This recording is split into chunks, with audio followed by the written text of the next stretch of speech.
राजनीतिक भनेको कुनै स्यालेरी तलब खाने पेशा होइन।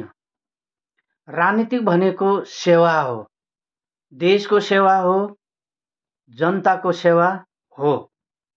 तर यहाँ त के भइदियो भने राजनीतिको नाममा चाहिँ पेशा भइदियो, तलबी स्यालेरीवाला बेसिसमा चाहिँ काम गर्ने जस्तो हो र दलाली गर्नेको मूल आधार नै राजनीतिक भइदियो। यदि अब यो मैले भनेको कुराहरू तपाईलाई अलिक कता कता अप्ठ्यारो लाग्छ भने तपाईँ आफ्नै गाउँठाउँ तपाईको गाउँपालिका प्रमुखदेखि उपप्रमुखदेखि वाडा अध्यक्षदेखि वाडा सदस्यसम्मको तलब छ कि छैन? के राजनीतिक भनेको कर्मचारी जस्तो तलब खाएर काम गर्ने हो, राजनीति गर्ने हो? के राजनीतिक पेशा हो, व्यापार हो कि के हो? राजनीतिक र अर्थ र परिभाषा भनेको त देशको सेवा गर्ने, जनताको सेवा गर्ने, देशले समृद्ध बने, विकास गर्ने, आफ्नो गाउँ सजाउने, आफ्नो ठाउँ बनाउने होइन हो कि होइन? तर अहिले त राजनीतिक त तपाईको चाहिँ सबै पेशा, व्यवसाय, एउटा दलालीको अखाडा जस्तो भएन र? हरेक कुरोमा तपाईको चाहिँ अहिले गाउँ गाउँमा तपाईँ जानुस् त, कुनै पनि समावेशी ढङ्गले चाहिँ त्यहाँ तपाईको चाहिँ कुनै पनि विनियोजनहरू हुँदैन। खाली पटकेहरू मात्रै, पटके बुझ्नुहुन्छ? पटक पटक विभिन्न शीर्षकमा हाल्ने, मिलिजुली भागभण्डा लगाउने, कमिसन खाने। हाम्रो गाउँघरको अहिलेको तपाईको प्रत्येक गाउँपालिका, नगरपालिका, महानगरपालिकाको अपवाद बाहेक सबै त्यो अवस्थाहरू छ। राजनीतिक दल, नेता, कार्यकर्तालाई भागभण्डा पटक्के बजेटहरू मात्रै निकासा गरिन्छ। यसो गर्दा देश बन्छ, मुलुक सजिन्छ, राज्य बनाइन्छ, सजिन्छ। के राजनीतिक भनेको के पेशा हो, व्यापार हो, व्यवसाय हो? अब यस्ता चिजहरू सबै तपाईँ हामीले चाहिँ अब प्रत्येक गाउँ गाउँ ठाउँ ठाउँबाट चाहिँ तपाईँ हामीले आवाजहरू उठाउनु पर्छ। राजनीति गर्ने मान्छे विशुद्ध हुनु पर्यो। राजनीतिक मान्छेले 1 रुपैयाँ दिनु पनि हुँदैन, 1 रुपैयाँ लिनु पनि हुँदैन। जनताको माझमा जाने, जनतासँगै हिँड्ने, जनताले मागेर खाने, जे जस्तो पाकेको छ, जे जस्तो जनताको हामीले घुम्दै जाँदा, उगर्दै जाँदा, बोल्दै जाँदा जुन घरमा जुन अवस्थामा त्यही अवस्थामा हामी एडजस्टमेन्ट भएर चाहिँ जनतासँग सहकार समाना गरेर बाँच्ने, हाँस्ने, नाच्ने, त्यो हो राजनीति भनेको। तर तेरो पार्टी र मेरो जाति भनेर चाहिँ त्यो तपाईको चाहिँ पार्टी कार्यकर्ता त तपाईको सबै तपाईको चाहिँ भागभण्डा लगाएर पटक्के बजेट निकासा गरेर बाँडी जोडी खाने राजनीतिक होइन। अहिलेको अवस्था यो छ। त्यसकारण यो तपाईँ हामी सबै गाउँ गाउँ ठाउँ ठाउँ टोल टोलबाट उठेर यो कुराहरू अब आवाज उठाएर बुलन्द बनाएर अगाडि जानु र लानुपर्छ। यसो तपाईँ अलिकता गम्भीर रूपमा सोच्नुहोस् त, मैले बोलेको कुरोसँग मिल्छ कि मिल्दैन? कि राजनीतिक भनेको चाहिँ विशुद्ध समाज सेवा, विशुद्ध जनताको सेवा, विशुद्ध तपाईको चाहिँ देशको सेवा गर्ने हो राजनीतिक भनेको। तर हाम्रो नेपालका राजनीतिकहरू, कर्मचारीहरू, नेता नेतृत्वहरू, विभिन्न एनजिओ तपाईको चाहिँ एउटा पार्टीको खोल अडेर एनजिओ खोलेर बस्ने सबै एनजिओ कर्ताहरू, उसको के हो त? उसको के हो त? उसको के हो त? कहाँबाट आउँछ त्यो खरबौं अरबौंको सम्पत्ति?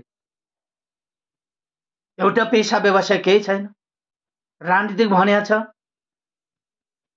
एउटा खर्दाले 5-7 वटा शहरमा घर बनाउने, नेताले तपाईको चाहिँ नेताहरूको तपाईको चाहिँ रातारात तपाईको चाहिँ घर गाडी हुने कहाँबाट आउँछ? जनताले चुसेको होइन, देशले चुसेर बनाएको होइन, व्यक्ति हाबी भएको होइन, जाति हाबी भएको होइन, पार्टी हाबी भएको होइन। राजनीतिक भनेको कुनै पनि पेशा व्यवसाय बनाउनु हुँदैन, व्यापार बनाउनु हुँदैन, जनताले चुस्नु हुँदैन, जनतासँगै सहकार्य समन्वय गरेर अगाडि बढ्नुपर्छ। 1 रुपैयाँ नेताले पैसा बाँड्नु पनि हुँदैन, 1 रुपैयाँ पैसा जनतासँग खानु पनि हुँदैन।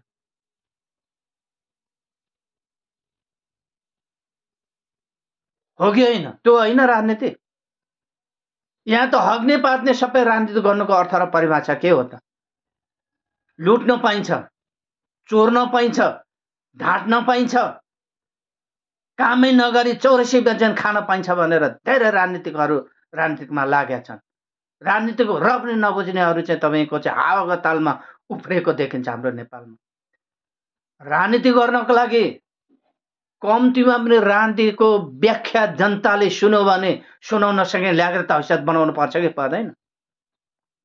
राजनीति के हो, रणनीति के हो, कूटनीति के हो, राज्यका संयन्त्र तपाईको कार्यपालिका न्यायपालिका व्यवस्थापिका काम कर्तव्य र अधिकार के हुन्?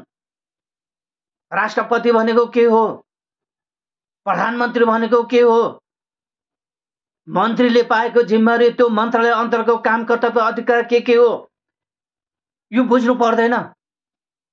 आउने ढ्याङढुङ गर्ने, ह्याउ गर्ने, खदा सदा अड्नाउने त्यो कर्मचारीले तपाईको त्यो कैते भाषा प्रयोग गरेको आँखा चिम्लेर सिग्नेचर गर्ने मन्त्री चाहिँ यहाँ उहाँ भन्दा त्यसै मात्र अल्मलिने।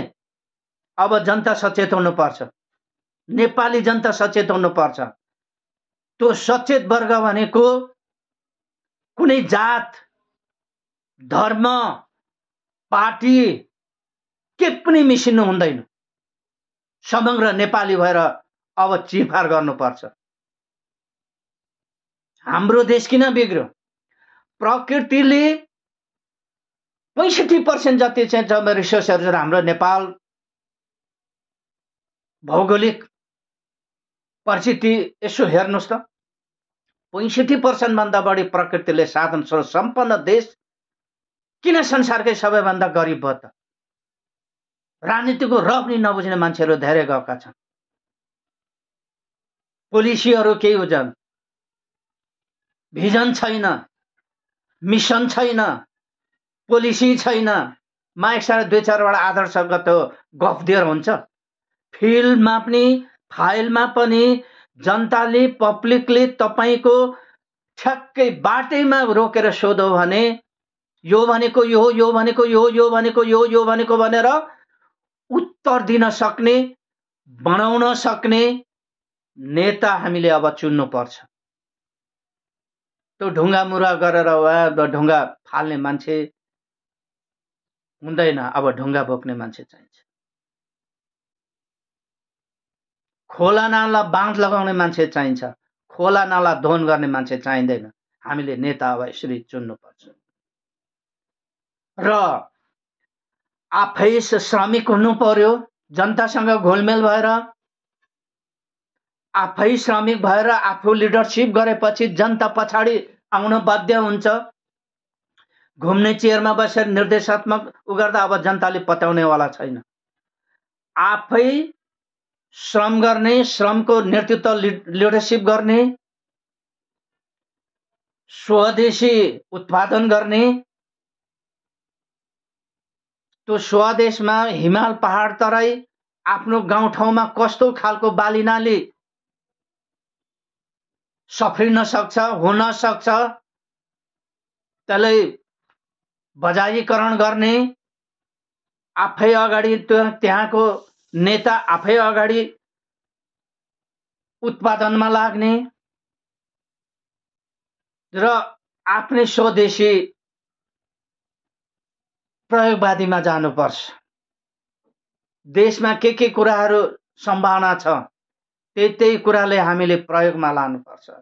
जस्तो उदाहरणको लागि आफै श्रम गरेर उदाहरणको लागि तपाईको फिलिङ्गे, तोरी, चिउरी जंगलमा जति हाम्रो गाउँठाउँमा प्रशस्त छ,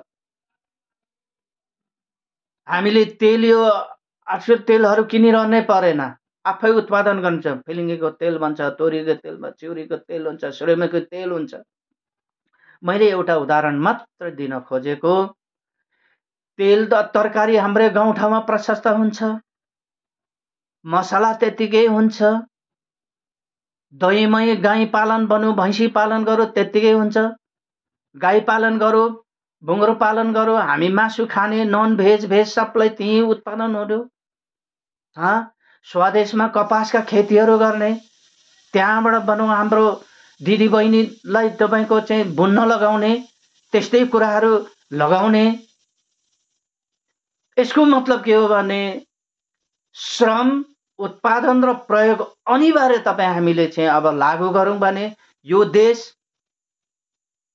5 वर्षदेखि बढीमा 10 वर्षभित्रमा संसारका एउटा सभ्य र भव्य समृद्धि विकसित देश बन्ने स्रोतहरू हाम्रो देशमा छ। तर किन हामी नेपाली जनता संसारकै सबैभन्दा गरिब भयौँ? अहिले मलाई लाग्छ प्रत्येक नेपाली आमाको कोखमा आउने बित्तिकै यो धरतीमा, यो माटोमा झर्नु उभिनुभन्दा अगाडि चान्चु 90 देखि 93 हजार ऋण बोकेर जन्मिनु पर्छ। यो के को कारणले? हाम्रै नेपाली नेता नेतृत्व कर्मचारीहरूको व्यक्तिगत स्वार्थ, भ्रष्टाचारको पराकाष्ठाले हामी ऋणात्मक अलि चलिराखेका छौँ। देशै ऋणात्मक छ, जनता नै तपाईँको चाहिँ हामीले भारी बोकेर, ऋणको भारी बोकेर, अन्जान जनताहरू पनि, निर्दोष जनताहरू पनि हामी अहिले ऋण बोकेर बस्नु परेछ।